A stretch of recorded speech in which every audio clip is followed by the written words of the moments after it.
The fight over voter suppression took an unprecedented turn today as the Secretary of State fired 2 Montgomery County Election Board members for failing to follow his rules. Liza Danver is live at the Board of Elections to explain what happens now and why the board members may not be out of a job for long. Liza? The Secretary of State gave board members Dennis Lieberman and Tom Ritchie this letter late this afternoon. The letter says that the pair are being fired because they were given several chances to comply with the law, but the Secretary of State says they refused. I expected the Secretary of State to do what he done. The losers here are the voters of this county. Democracy, again, is being stomped on. Controversy on the Montgomery County Board of Elections began brewing earlier this month when Secretary of State Jon Husted handed down a directive laying out uniform hours for early voting that every Ohio county was to follow.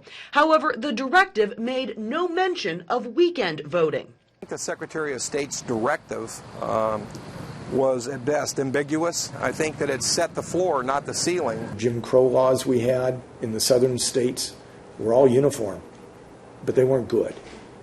This law is not good. Tom Ritchie and Dennis Lieberman wanted to continue with the board's original plan to offer weekend voting, but Husted said no way and told the Democrats to rescind the motion or face consequences.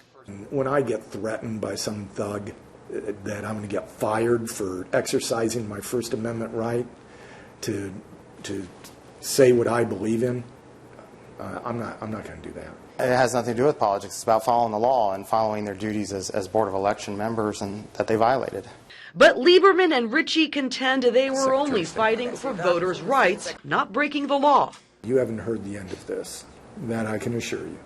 They now have the option to sue the Secretary of State, which could put the brakes on filling their vacant board seats.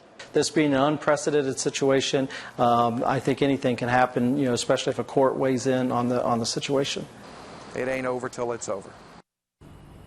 And Lieberman and Ritchie tell me they met with their attorneys at 7:30 tonight to discuss the next step. They say we should know whether or not they're going to file a lawsuit by tomorrow morning. Live in Dayton, Liza Danver, Fox 45 News.